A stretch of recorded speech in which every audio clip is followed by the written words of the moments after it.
Be here now. Just be here now.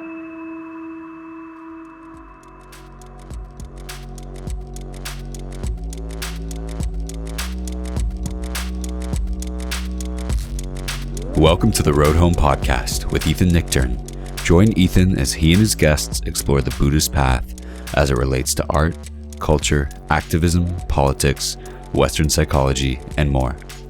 If you'd like to support Ethan's podcast, please visit BeHereNowNetwork.com/Ethan.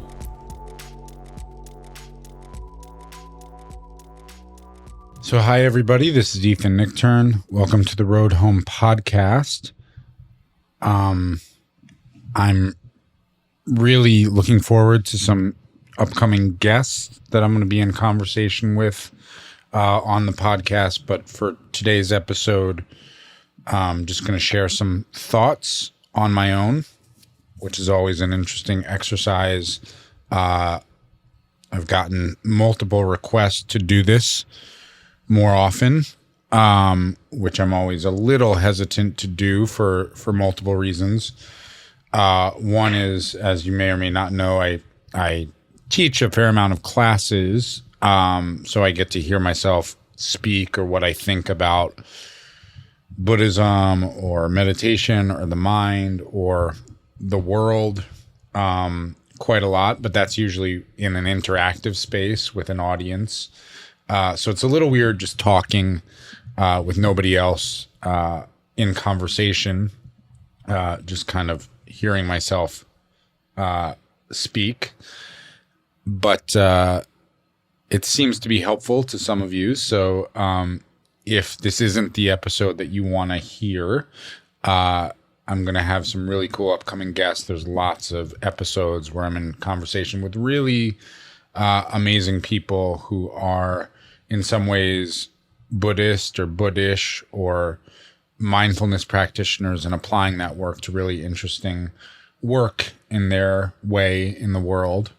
So lots of episodes in the archive and lots of upcoming episodes like that. But yeah, this is going to be another episode where a guy is sitting in his little office space with his little microphone and sharing his thoughts. So thanks for participating. And what I wanted to talk about today, I've been thinking about this a lot because I've been doing this a lot, is Lego. So that's not actually what I want to talk about. It's just a metaphor. I've heard, I don't know if you've heard this, and I never knew this growing up, that the plural of Lego is not Legos. The plural of Lego is just Lego, or you could say Lego bricks. How I know this is because I've been building a lot of Lego sets with my 4.5 going on 5-year-old daughter. It's something that's returned me to childhood, something that we can both get down with, so to speak, and bond over, and also helps her, with her cognitive development, which she's a really smart, smaller human, and we enjoy Lego a lot. And at the same time, there's a show that we've been watching together, which is the show Lego Masters, which is sort of a friendly teams competition in building Lego. And my daughter's a little bit in love with the host of this show. She will literally say to me as a 4.5-year-old person, I love Will Arnett. You may know the actor Will Arnett from great shows like Arrested Development. Anyway, Will Arnett, if you ever listen to the Road Home Podcast because you're really interested in Buddhism, there's a pre-kindergartner in Brooklyn who I think has a little crush on you, so you could just know that. But Lego is such an interesting thing because it's building something complete, something that looks solid out of many very small parts. And we focus on doing this, and we're doing the kind of Lego mostly where you're actually building out a set. So there's an actual kind of design. It's not the like free form, just get the box of little Lego bricks and do your own thing. Although we do that too. We're working on building a set of a treehouse right now, little by little, because it's a big set. And I've just been refascinated, because I was really into Lego when I was a kid. I use this actually as an analogy, Buddhist analogy for self and non-self in my book, The Road Home, about visiting F.A.O. Schwartz, the famed toy store here in Manhattan. Well, I'm not in Manhattan, but they're in Manhattan, where they would have these huge Lego statues, and being fascinated that something that looked like a singular statue was actually composed of all these little parts, right? These little moments of placement, these little actions, these little kind of micro solid things that were still objects, but were a lot more manageable and pliable when you broke the completeness of something down into its little parts. And I'm using that as an analogy today, if you'll bear with me, because people are feeling really overwhelmed right now. I don't know if you're one of those people, but people are feeling really overwhelmed by the ongoing pandemic, which it seems like in a lot of places the numbers have dropped quite significantly of this Omicron variant. I'm pretty sure that's the correct pronunciation. As I'm recording this podcast, just saw a notification before I started recording that there's a thought that Russia invading Ukraine is imminent and that all Americans should leave. So yet another war possible. And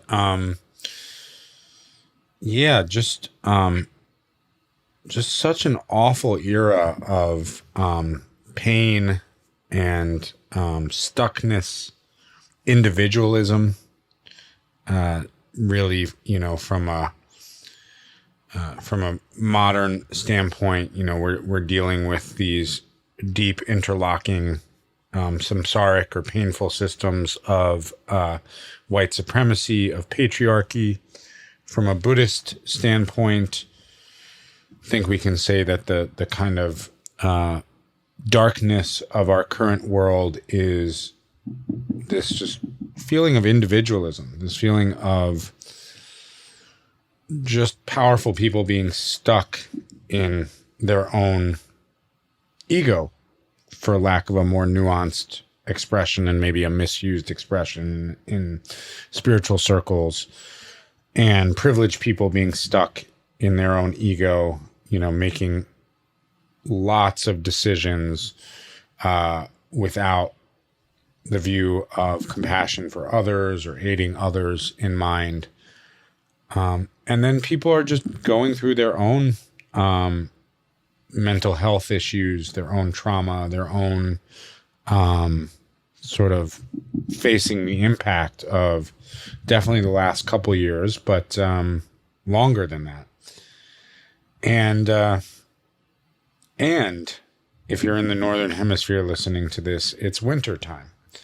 And so sometimes when I'm working with my students or talking to somebody, I say, do you remember like 2015 in February, like before Trump was on the scene? Well, if you're in New York, he was on the scene then. But before he became the person in the White House, however that happened, definitely before the pandemic, just 2015. Remember when we all used to just get depressed because it was winter, because it was February? So things often feel very insurmountable. And that reminds me of this kind of image of a wall, a kind of sheer brick wall that we just feel stuck behind. And it feels very general, the darkness. It feels very ominous. It doesn't feel very specific. If somebody asks sometimes, like, what are you feeling bad about? A lot of times when I feel that way, I don't even know. I can't even name the specific experience. And this points me to one of the ways that Buddhist thought, classic Buddhist thought, points out our confusion. There's many different ways it points out our confusion, and unlike some other classic systems, actually gives us tools to work with our confusion. But there was a classic philosophical system in Buddhism, and this philosophical system was called the Sautrantika school. And these different philosophical systems, they weren't exactly schools of Buddhism. They weren't like practice schools where you meditated a certain way or did rituals a certain way. They were kind of the existential thought structures that made the view or the backbone of Buddhist schools. And they each tried to point to understandings of what is really true, which is sometimes called ultimate truth, or what is true no matter what. What is relatively true, or what is true in context, from a certain vantage point, what is true, and what is false, right? What is completely false. And this is interesting because I think we're all part of what makes this era so dangerous that many people are talking about is there seems to be a breakdown of what is true, right? What is just even agreed upon. You can do your own research, you can just listen to whoever you want to listen to, right? You don't have to listen to experts. You can make up your own expertise because you Googled something. And so we're living in kind of a post-truth era. So it's nice to have some kind of philosophical map or modeling for trying to figure out what is true, ultimately speaking, what's true in certain contexts, which is relative truth, and what is a completely false or delusional belief. So this Sautrantika school had an interesting way of defining delusion and ultimate truth. And basically what they said, kind of very starkly, is anytime we generalize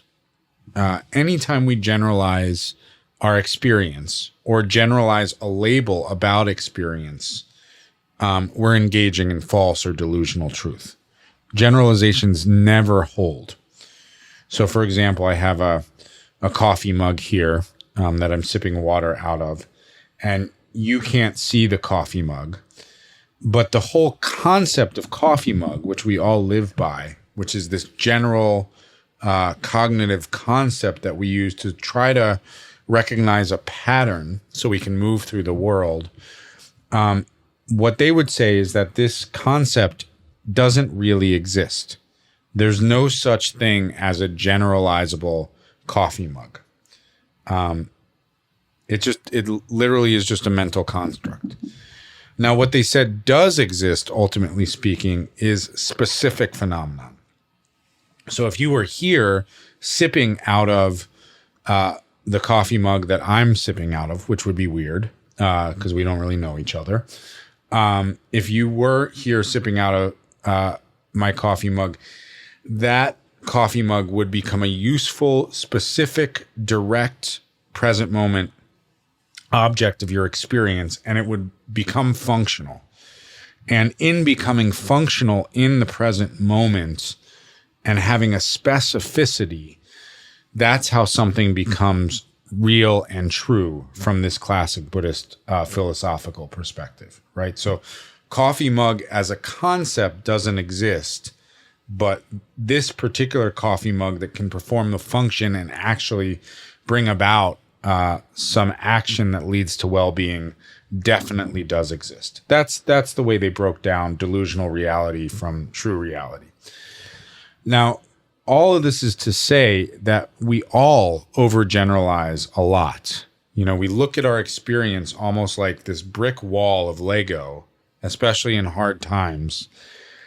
And we can't actually see it in its specificity. So, we end up saying things like all Netflix shows are boring right now, right? Or all Netflix shows are boring, or, this whole group of people is trash. Or the pandemic's going to go on forever, right? Or everything sucks, right? And there's these kind of moments of overwhelm where we resign ourselves to a generalization in an attempt to really feel safe in the world, right? And when we feel overwhelmed, the generalization is always negative and it's always permanent. And it's like being in front of being trapped in a brick wall of Lego, where you can't actually see the seams in the brick. You can't see the specificity, and therefore there's no pliancy. There's no ability to work with the present moment experience. And I've noticed myself getting trapped in this thought process, sometimes on a personal level, when it comes to questions of relationship, when it comes to the questions of the work that I'm doing or want to do, when something feels stagnated, or I feel misunderstood, or I feel really stuck in a habitual pattern, or the person I'm dealing with seems really stuck in a habitual pattern, or a kind of a line of communication feels like it just goes in these loops of resistance and miscommunication. I know that feeling of kind of insurmountable generality of we're fucked. Pardon my French. We're screwed. We're not going to make it. And then when you look to the larger picture in the world, I have some questions about whether or not we're going to make it. The climate crisis being the most acute, are we actually going to adjust and find a sustainable mode of human society before it's too late? I don't know the answer to that. I know that I have a daughter, so I have to, I can't give up on that one ever. I look at the country that I live in, which feels very much like it is under a slow moving but speeding up attack by individualistic, white supremacist, authoritarian movement. And it feels kind of insurmountable structurally. Engaging in politics right now, which I am still going to try to engage in as much as I can in the midterm, but sometimes it feels like kind of playing a cheater's game by a cheater's rules. Looking at what the U.S. Supreme Court is doing right now, and the anger and kind of futility that arises, especially when I remind people that the 6 conservative justices, I don't know, a lot of people don't seem to know this, but the 6 conservative justices on the Supreme Court, 5 of them were appointed by presidents who lost the popular vote. And they're making really huge decisions about the future of America and people's rights and the direction we go in and how freedom works, etc. And that feels like kind of losing to cheaters, and there's nothing you can do about it, that stat. And so sometimes you're like, maybe this whole thing is going to fall apart, Maybe the pandemic is going to go on forever, right? And you can see yourself, especially when I'm spend a lot of time on social media, you see yourself going into and just absorbing the energy of these negative generalizations, these non-specific statements, and then even when you go to try to find solutions or find modes of agency to change things, you find yourself making really vague statements too, like all leaders are, power hungry, even though not all leaders are the same as anything, right? Congress should do something, as if Congress was one thing. It's not. It's very much a very wide array of individual building blocks, right? You get mad at your family and say, this family is, I can't deal with this family. But a family is a group of pieces, specific pieces. It's a dynamic, right? So again and again, we notice this mindset of overgeneralization, which again, this view of Buddhism says overgeneralization is a construct. And it's specifically a construct that leads to a feeling of paralysis, right? It leads us to view the world as like this insurmountable brick wall. And I've noticed that when you start to break it down into its specificity, I think I don't have any real, I've read some studies about how the mind grows negative or how the mind feels stuck in depressive tendencies in terms of the thought patterns that often lead us to feeling completely stuck and paralyzed. And I think it's three things. I think if you wake up in the morning, you read one piece of bad news about the world, where the world feels stuck in a downward spiral, you have one kind of stuck pattern of relationship, miscommunication with your partner or member of your family, or a friend doesn't get back to you, or, you're somebody you're trying to get a job from doesn't get back to you. And you have one way that you feel stuck. You just resist your meditation practice, or you meant to, work out or do yoga, and you just couldn't bring yourself to do it, couldn't get there. Three things go wrong. And I think in our imprecise mind, if you have three things go wrong, that usually adds up to everything sucks right now. And then we really have a culture of sort of co-marinating or co-regulating, you could say, each other's negativity. And this especially exists on social media, this feeling of like everything sucks, nobody's doing anything about it. And then you go on and you talk to other people who say, yeah, everything does suck, nobody's doing anything about it. And there's a lot of sucky individual things. Nobody is arguing that point. If you start to break it down, and that's the important thing about mindfulness. It's like the crucial thing about mindfulness is we have to counter the mind's tendency to overgeneralize moments, and to see that when moments are overgeneralized, it activates a lot of stuck responses. It activates fear. It activates aggression. It activates the parts of ourself that go into kind of a defensive paralysis mode. And the only way out through mindfulness is not to say, sort of take a toxic positivity approach, which is what Instagram is often all about. It's not to say things like, don't worry, if you change your attitude, everything's going to be great, or the universe has your back. I mean, maybe the universe has your back. I believe the universe has reality's back. I'm not sure the universe particularly cares specifically about you or me. It cares about experience for sure. But what mindfulness is saying instead is you can break down what seems like a solid, insurmountable brick wall into its individual bricks. And once you do that, the perspective starts to shift. It doesn't shift by saying that a moment that is painful is somehow not painful. It doesn't shift by saying, don't be scared about the climate crisis, because that's not reality. If fear is arising, that's what we're working with.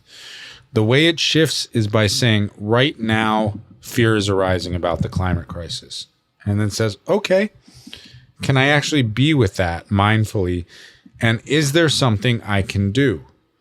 Right. And then you start to look for what to do. And the sense of this overly generalized, insurmountable negativity comes back in. And the act of mindfulness is to say, just do one thing. Just work literally brick by brick, right? Literally break the huge Lego treehouse of samsara, of this confused glob of human society in the year 2022. Break it down into individual actions. And if you've read my book, The Road Home, you know, kind of the framework that I live by more than any other is to think about our practice, whatever your spiritual practice is, whatever your meditative practice is. If you're listening to this and you're just dabbling, if you're formally a Buddhist, if you're kind of informally a Buddhist person because you have slightly hipster proclivities and you don't like to over-identify, that's totally cool. But to view whatever your practice of awakening and transformation is as happening on 3 levels simultaneously. It's about personal transformation. It's about interpersonal practice in our relationships, our wide array of relationships. And it's about social or collective transformation. And at one time or another, we might be working more on one of those 3 levels, but my advice is every day of our life, we can think about little Lego bricks on each of those levels that we can work with. So yes, your meditation practice, if you do it, and I hope you do, and if you haven't in a while, I hope you have very little guilt and shame about that. Because, I mean, do you know how many people on earth wish they meditated today and are mad at themselves about it? It's not a small group. You're not alone. You're not the worst meditator ever because you've been struggling to do it. But that is a great action. That is taking one Lego brick and saying, well, what can I do? I can sit for 5 minutes. And I know the mentality that arises is even that feels insurmountable, because the mindsets that start to come in are like, well, I heard you have to sit for at least 20 minutes. 5 minutes is like fake meditation, right? So it's all or nothing, right? This little brick, if I move this little brick into place, it's not going to build anything. That's not the way reality works from the Buddhist perspective. Any little action has an influence, shifts the interdependent reality that we live in. If you even can like bow to your meditation cushion or yoga mat because you're too busy or too upset to practice, that's even a different action than not doing it at all. So what can I do on the personal level? You know, self-care. What a problematized term, but I'm a big fan of self-care. The problem isn't that it's indulgent. The problem is that most ways we think about self-care are actually avoiding ourselves. But if you can find a simple way to practice being present that also feels good and soothing and helps you experience your own goodness and awaken nature, do it. Do it every day of the week. You know, even if it feels privileged or whatever. If you feel like you have modes of self-care that are overly privileged, the solution is not to not do them if they actually lead to self-care. If they lead to indulgence, that's a different thing. But if you're doing something that leads to self-care and it feels like this is an act of privilege, the solution is to create the means for somebody who's not privileged to engage in similar acts of self-care. It's not to deny everybody, right? So how am I practicing on the personal level? What's one thing I can do? And how can I actually practice doing this precisely at those moments where the brick wall in front of me of the world feels stuck, insurmountable, impossible, nothing's going to ever change, I'm never going to make progress. I'm never going to be a Buddha, or much less, I'm never going to be a happy, content person. When you feel that mentality coming back in, that's the time to do one thing, one little small thing. Because the mentality of generalized awfulness is tricking us. And it's at least 2,500 years old. That's when this philosophy of the Sautrantikas started to develop, of looking at specific phenomenon versus overly generalized false phenomenon. Right? So this isn't new. This is an old trick of our brains and our nervous system that leads to inaction. Right? Same thing with interpersonal. I think about this sometimes. It's really little things. Like, is there one kind act that we can do? Is there one little thing? I've been volunteering a little bit the last few years through my friend Shelly Tagelski, who's been on this podcast twice, her mutual aid community, right? So that's kind of a more service-oriented approach to interpersonal. But it could just be like, you may have a neighbor on your block whose name you don't know. Just find out their name, say hello to somebody. It could be as simple as that. It could be calling a friend that you've been putting off calling. I have a few of those. Sorry to my friends who I've been juggling too much to get back to or to reach out to. Right. So I have to remind myself to practice this stuff daily. Little things. Right. And then on the collective level, this is where it gets the strongest view that because everything is so screwed on a big level, there's no point in doing the little things. I recently, for example, with the Joe Rogan podcast, now I have absolutely nothing against Joe Rogan personally. I think he has Buddha nature. I think he has basic goodness. But I also think he's kind of found a niche of making a certain type of person angry and giving them a lot of false information. And I don't think this is actually a small point, I have to say. And if some people listening want to disagree with me, that's okay. That's what democracy is. But vaccine misinformation has caused several 100,000 deaths of the almost 1 million people who've died in the COVID pandemic in the United States alone. They're attributing about 300,000 of those to low vaccination rates when you compare that to countries that have had access to the vaccine as long as the United States, who have, or shorter than the United States, who have higher vaccination rates. So anybody who has that broad an audience and is spreading misinformation that is part of a movement that is that deadly. I mean, we're talking about wartime level casualties here. We're not talking about like a small group of people who made a choice on their own. They were told through various means of misinformation to do things that got themselves sick, that got other people sick, and killed some of them. And when I found out, actually, and it was Neil Young's actions that did this, I didn't even know that Joe Rogan had an exclusive $100 million deal with Spotify. But that didn't feel right to me. Of course, Joe Rogan should be able to say what he wants as long as it's accurate information with good disclaimers. But I didn't want to participate in a platform that had so much profit related to misinformation and death. And that's my view.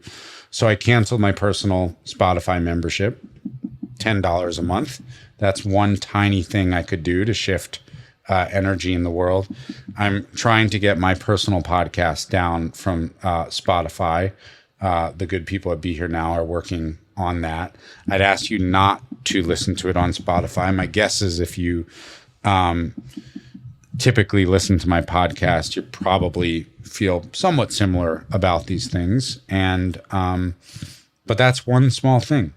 I could not do that. I could not care where that $9.99 a month, $120 a year is going.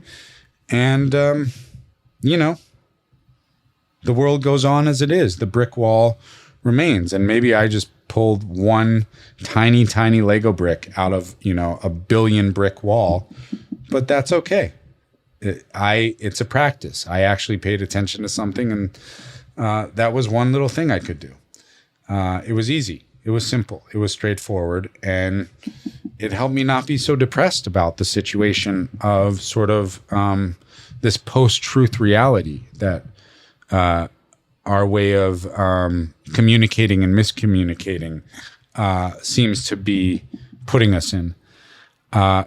Here's another small action on the social level. I don't buy any more books through Amazon. Luckily, independent booksellers are doing really well. I have a few independent bookstores that I like to shop at or order from, and I've been able to do that. It costs a few more dollars, but that's okay too.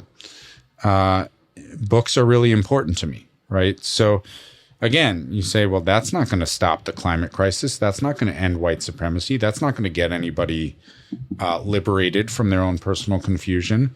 But it is a mindful action that actually allows me to experience this moment of overwhelm and say, what's one thing I can do?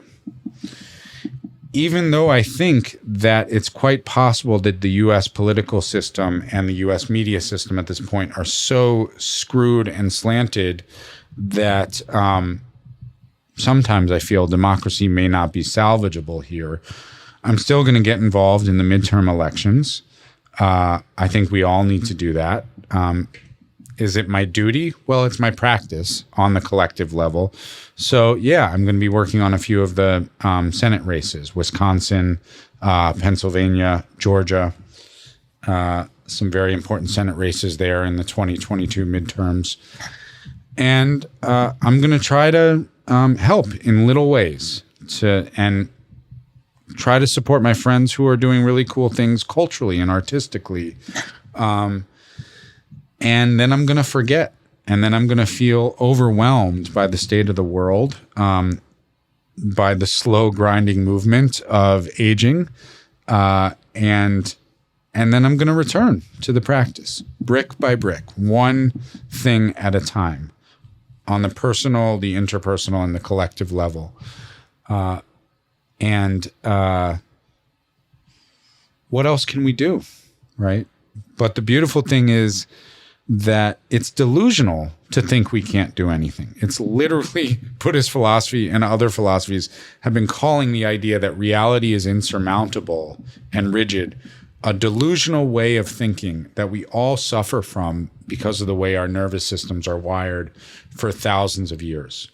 So anytime we experience that, I would recommend getting off Twitter, where that sort of we're screwed mentality dominates, or going on Twitter only to spread specific action-oriented things, including practice, that we can engage in, that we can connect with, that can make us actually feel that we can break down what feels insurmountable into its micro components and move those pieces around and build something new. And not something new that's going to be permanent, but something new that's going to be malleable and keep us in this mode of being at play with reality rather than stuck in it.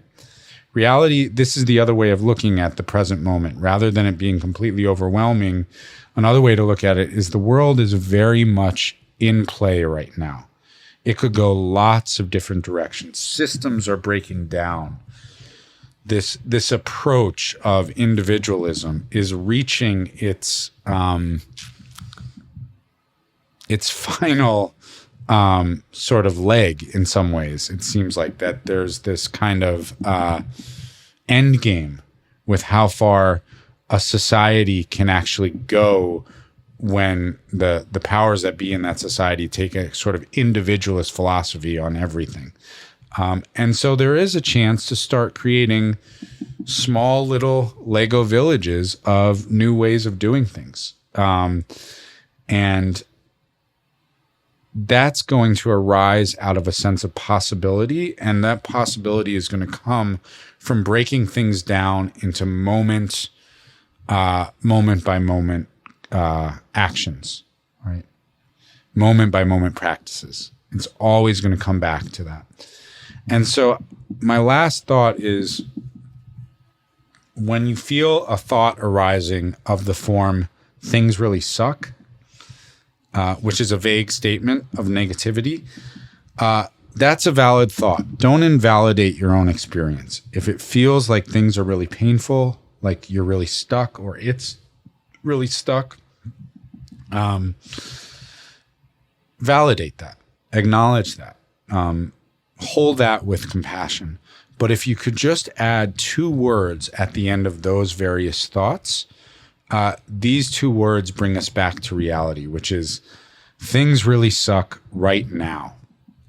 Right now. Just add that whenever you feel that brick wall of insurmountability, no movement, no pieces to be moved around, nothing specific to be done. Just add right now to your assessment. This really feels like a brick wall right now. The world feels really screwed right now. So that we come back to this momentary experience. And that's really important, that we are not projecting a specific experience onto a generality. That's really, from this standpoint of this particular Buddhist philosophical school, that is why the world feels so screwed. That is where samsara comes from, is we generalize specific negative experiences and then project negativity onto everything where there's actually possibility. So anyway, those are some thoughts. Thanks for listening to the Dharma of Lego. Will Arnett, Izzy Nichtern has a big crush on you. I have a small crush on you. I'm not nerdy enough to be on your show. I'm not talented enough with Lego, but thanks for giving a father and daughter something to connect over, and thanks for giving a wayward Buddhist teacher and student something to talk, a metaphor to talk about on a Friday afternoon podcast recording. So we'll be back next time with one of several guests that I have a few upcoming guests who I'm really excited about, who are writing books. And so these episodes come out every 2 weeks or so. If you want to check out my website, it's ethannichtern.com. And I just want to say thank you again to the folks at Be Here Now for hosting the podcast. And thanks to everybody who listens. Been receiving some really great feedback about the podcast. So really, really appreciate all of it. And that's all I have to say for now. So for the Road Home podcast, this is Ethan Nichtern, and we'll see you next time.